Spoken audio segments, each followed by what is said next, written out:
Welcome back to Extra Shot for the last broadcast live from Windsor at the DSP Leaders World Forum. I bet you two are very tired after the past 2 days because you were on stage, of course, moderating many very rich discussions with our telco leaders. And it's time to wrap up 2 exceptional days. But I want to talk about the very last session before we move on to highlights and key takeaways from the past 2 days.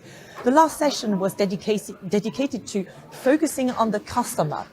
Do you think that amid discussions around network automation, AI, hybrid cloud, etc., we're somehow losing track of what the customer is really after, what they need and want? Ray?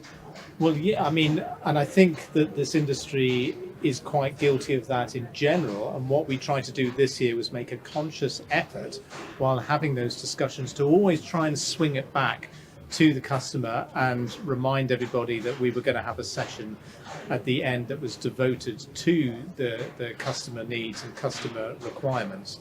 So we did try to keep that in mind. You know, why are we introducing AI? Why do we need to make things automated? At the end of the day, nobody's doing this just because they can anymore. It's all for a reason, and it's usually around money. But you know, there's also the customer aspect as well. Can we make the experience better, or are we able to create new services? I think what was really interesting in that last panel was the poll result, because we asked, you know, what would make customers' lives better, essentially.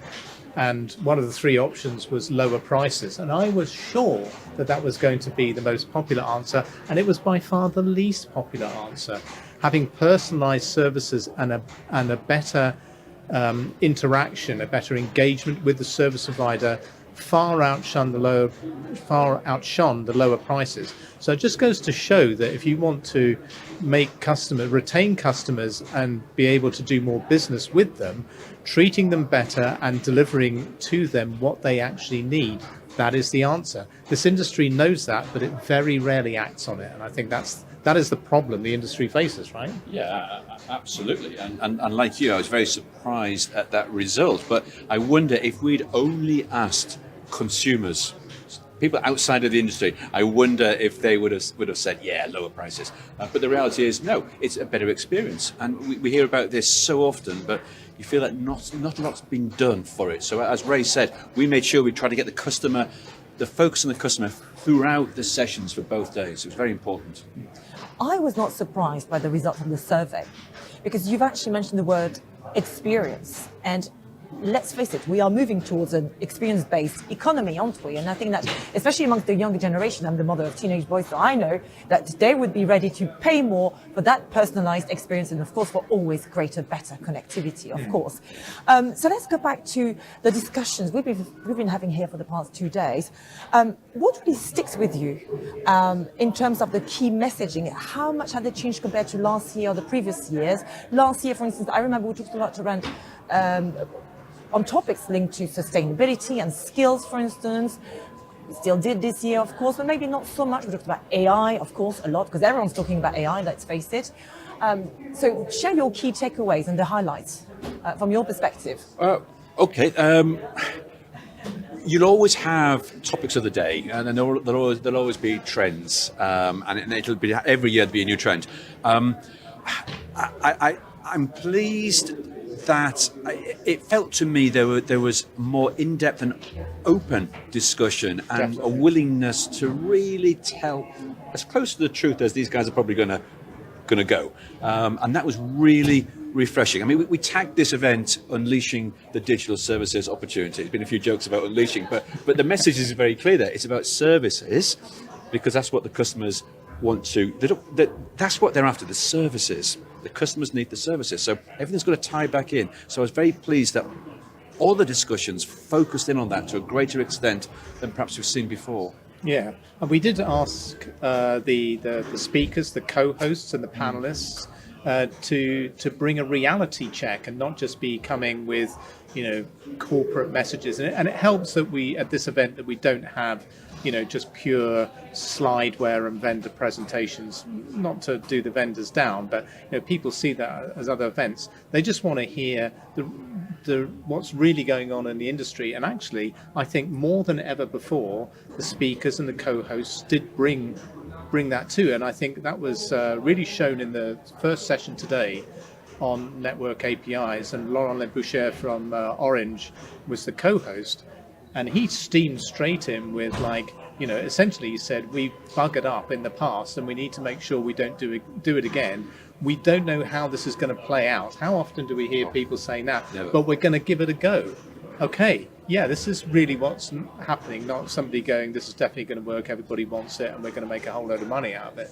So I think it's that, to build from that realistic viewpoint was really encouraging. It got a few backs up, but, that meant that people were really on their mettle and had to be on their best game. Nobody here could get away with, throwaway or flimsy comments, because they were going to get picked up. For sure, by the other speakers. And I think you've touched upon something very important here. In order to succeed the transformation the industry is undertaking or undergoing at the moment, being humble is important, isn't it? Admitting that you need to be realistic. What does that mean? But I thought that our telco leaders here were very realistic and humble, weren't they? To admit that you don't really know where some aspects of technological developments are taking us. Yeah, it's an admission that, they lack clarity. Everyone lacks clarity, let's face it. But what's going to make the difference then in this context? Leadership? Collaboration? Experimentation? We've heard this a few times about the need for leadership in the teams, especially the cloud native software teams conversation, for example. You can't just parachute in a couple of experts and hope it changes everything. You've got to have that leadership throughout the organization. So mindset, there was another one. It's a bit of a culture, telecom of course. bingo here, but these are important. It's very important to do that. Yeah, and that you mentioned that wasn't a particular focus, but that cropped up organically, as did energy efficiency.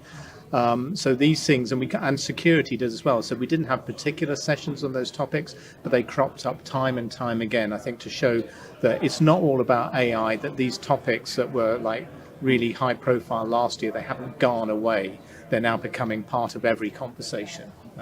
So I think that was good. That really played out. So I know you're both probably very tired. Oh, yes. I'm going to challenge you a little bit to finish this conversation and maybe to list the top 3 main challenges the telco industry should be addressing right now in order of priority. Ooh. There you go. Ooh. Little challenge to finish the Who's day, to keep you on your toes. I'm going to go first and try and steal the best ones. No. Okay. Good. So the top 3 challenges, I think number 1, engaging better with the B2B market, the enterprise users. I've been banging on about this for ages. The industry, the service providers have been trying to do this and talking about trying to do it for 30 years, and they still haven't successfully done it.